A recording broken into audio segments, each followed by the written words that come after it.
Hi, today I'm going to be making a staple food in many indigenous communities around Canada, especially in Mississauga and Anishinaabe, or known as today the Mississaugas of the Credit. Bannock was originally a food which originated from Scotland, where it was sent by settlers to North America all across different territories and different nations. And it is called different things in many nations, but in Ojibwe and in different Anishinaabe languages, which I have found, is called Bawez Gangag, which refers to both bannock, bread, and flour in English translations. Bannock is usually eaten during the winter months of January, or I refer to as the Great Spirit Moon, and is eaten by the Mississauga Anishinaabe. Mississauga Anishinaabeg's history with Bannock is interesting, as it is brought by settlers from Scotland, and many refer to it as a colonization type of food, where it is a reminder for many indigenous, including the Mississauga, about colonization and reserves, as Bannock was usually the only resource available to eat, and reminds people of the starvation and unemployment currently and previously in indigenous communities. The Williams Treaty, which was signed in 1923, which provided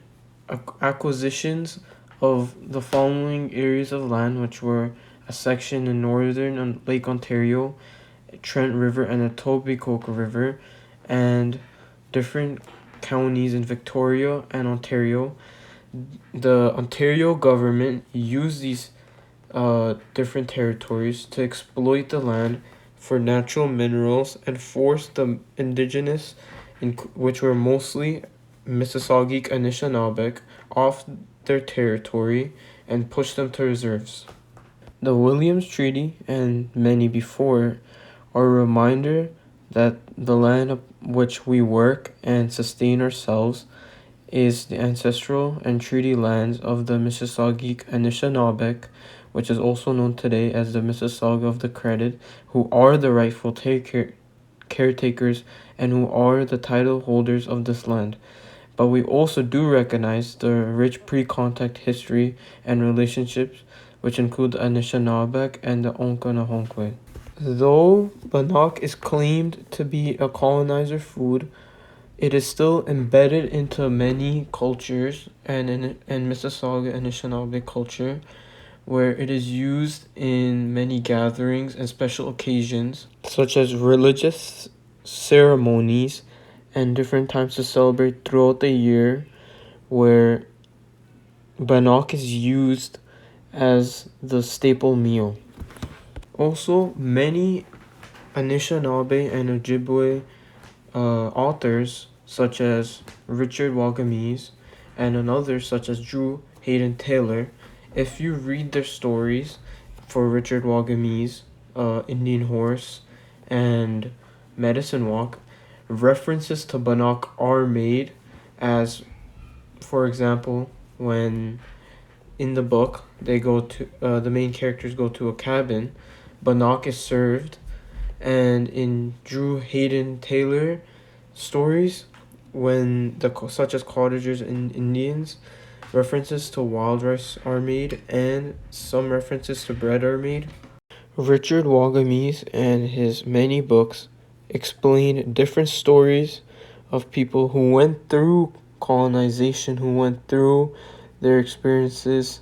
dealing with the government or dealing with racism or dealing with any type of prejudice, both in Indian Horse, Medicine Walk, and it delves into many traditions in Ojibwe and other Anishinaabe cultures, and is important to continuing the traditions to ensure that the stories told by the Ojibwe ancestors and other Anishinaabe ancestors are not forgotten. Drew Hayden Taylor is another Anishinaabe author. His books are more realist. He doesn't talk about traditions, but when he does, it is very important in his books. And he dives in about who told those stories and how they're important, not just to normal Anishinaabe, but for people who aren't as well. And another thing that Drew Hayden Taylor does is explain the different issues ongoing in communities, such as in cottages and Indians, where he talks about the issues of cottagers and buying up the land and the quote unquote indigenous people who are growing lakes. And he shows both perspectives in a way that's interesting, catches the audience,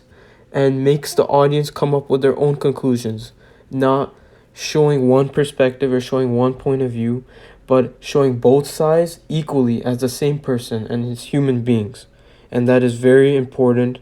to the continuation of cultures and the continuation of Anishinaabe identity and tradition. And finally, Giga Wabaman.